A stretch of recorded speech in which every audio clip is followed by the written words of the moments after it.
The Sinking of the Titanic and Other Great Sea Disasters, edited by Logan Marshall. Chapter 8. The Call for Help Heard.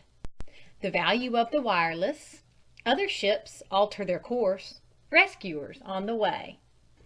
"We have struck an iceberg, badly damaged. Rush aid." Steward and landward J.G. Phillips, the Titanic's wireless man, had hurled the appeal for help. By fits and starts, for the wireless was working unevenly and blurringly, Phillips reached out to the world, crying the Titanic's peril. A word or two, scattered phrases, now and then a connected sentence, made up the message that sent a thrill of apprehension for 1,000 miles east, west, and south of the doomed liner. The early despatches from St. John's, Cape Race, and Montreal told graphic tales of the race to reach the Titanic, the wireless appeals for help, the interruption of the calls, then what appeared to be a successful conclusion of the race when the Virginian was reported as having reached the giant liner. Many lines hear the call. Other rushing liners besides the Virginian heard the call and became on the instant something more than cargo carriers and passenger greyhounds. The big Baltic, 200 miles to the eastward and westbound, turned again to save life, as she did when her sister of the White Star Fleet, the Republic, was cut down in a fog in January 1909. The Titanic's mate, the Olympic, the mightiest of the seagoers save the Titanic herself, turned in her tracks. All along the northern lane, the miracle of the wireless worked for the distressed and sinking White Star ship. The Hamburg-American Cincinnati, the Parisian from Glasgow, the North German Lloyd Prince Friedrich Wilhelm, the Hamburg-American liners Prince Adalbert and America, all heard the CQD and the rapid, condensed explanation of what had happened. Virginian in desperate haste. But the Virginian was nearest, barely 170 miles away, and was the first to know of the Titanic's danger. She went about and headed under forced draught for the spot indicated in one of the last of Phillips' messages, latitude 41.46 north and longitude 50.14 west.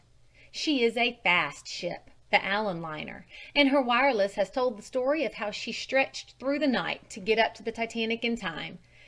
There was need for all the power of her engines and all the experience and skill of her captain. The final fluttering marconograms that were released from the Titanic made it certain that the great ship, with 2,340 souls aboard, was filling and in desperate peril. Further out at sea was the Cunarder, Carpathia, which left New York for the Mediterranean on April 13th. Round she went and plunged back westward to take a hand in saving life. And the third steamship within short sailing of the Titanic was the Allen liner Parisian, away to the eastward, on her way from Glasgow to Halifax. While they sped in the night with all the drive that steam could give them, the Titanic's call reached to Cape Race and startled the operator there, heard at midnight a message which quickly reached New York. "Have struck an iceberg. We are badly damaged. Titanic latitude 41.46 north, 50.14 west." Cape Race threw the appeal broadcast wherever his apparatus could carry. Then for hours, while the world waited for a crumb of news as to the safety of the great ship's people, not one thing more was known save that she was drifting, broken and helpless, and alone in the midst of a waste of ice. And it was not until 17 hours after the Titanic had sunk that the words came out of the air as to her fate. There was a confusion and tangle of messages, a jumble of rumors. Good tidings were trodden upon by evil, and no man knew clearly what was taking place in that stretch of waters where the giant icebergs were making a mock of all that the world knew best in shipbuilding. Titanic sent out no more news.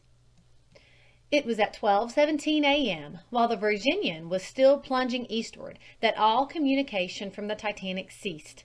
The Virginian's operator, with the Virginian's captain at his elbow, fed the air with blue flashes in a desperate effort to know what was happening to the crippled liner, but no message came back. The last word from the Titanic was that she was sinking. Then the sparking became fainter. The call was dying to nothing. The Virginian's operator labored over a blur of signals. It was hopeless. So the Allen ship strove on, fearing that the worst had happened. It was this ominous silence that so alarmed the other vessels hurrying to the Titanic, and that caused so much suspense here. Chapter 9.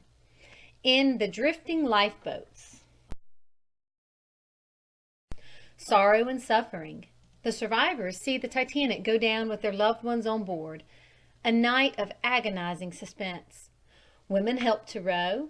Help arrives, picking up the lifeboats. 16 boats were in the procession which entered on the terrible hours of rowing, drifting, and suspense. Women wept for lost husbands and sons. Sailors sobbed for the ship which had been their pride. Men choked back tears and sought to comfort the widowed. Perhaps, they said, other boats might have put off in another direction. They strove, though none too sure themselves, to convince the women of the certainty that a rescue ship would appear. In the distance, the Titanic looked an enormous length, her great bulk outlined in black against the starry sky, every porthole and saloon blazing with light. It was impossible to think anything could be wrong with such a leviathan, were it not for the ominous tilt downward in the bows, where the water was now up to the lowest row of portholes. Presently, about 2 a.m., as near as can be determined, those in the lifeboats observed her settling very rapidly, with the bows and the bridge completely under water, and concluded it was now only a question of minutes before she went. So it proved. She slowly tilted straight on end, with the stern vertically upwards, and as she did, the lights in the cabins and saloons, which until then had not flickered for a moment, died out, came on again for a single flash, and finally went altogether.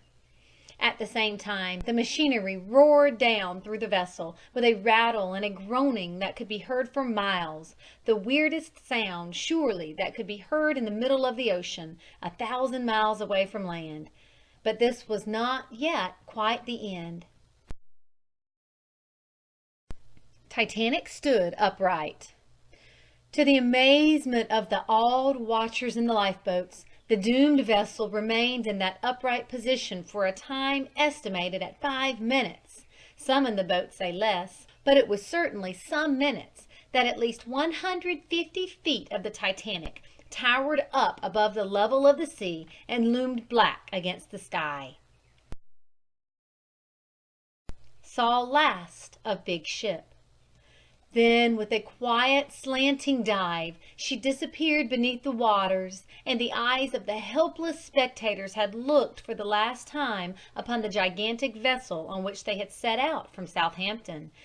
And there was left to the survivors only the gently heaving sea, the lifeboats filled with men and women in every conceivable condition of dress and undress, above the perfect sky of brilliant stars, with not a cloud, all tempered with a bitter cold that made each man and woman long to be one of the crew who toiled away with the oars and kept themselves warm thereby.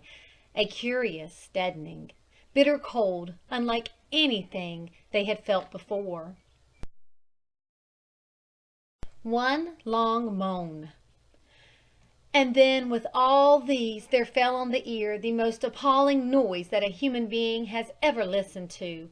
The cries of hundreds of fellow beings struggling in the icy cold water, crying out for help with a cry that could not be answered. Third Officer Herbert John Pittman, in charge of one of the boats, described this cry of agony in his testimony before the Senatorial Investigating Committee under the questioning of Senator Smith. "I heard no cries of distress until after the ship went down," he said. "How far away were the cries from your lifeboat?" "Several hundred yards, probably, some of them." "Describe the screams." "Don't, sir, please. I'd rather not talk about it." "I'm sorry to press it, but what was it like? Were the screams spasmodic?" "It was one long continuous moan." The witness said the moans and cries continued an hour. Those in the lifeboats longed to return and pick up some of the poor drowning souls, but they feared this would mean swamping the boats and a further loss of life. Some of the men tried to sing to keep the women from hearing the cries, and rowed hard to get away from the scene of the wreck. But the memory of those sounds will be one of the things the rescued will find it hard to forget. The waiting sufferers kept a lookout for lights, and several times it was shouted that steamers' lights were seen, but they turned out to either be a light from another boat or a star low down on the horizon.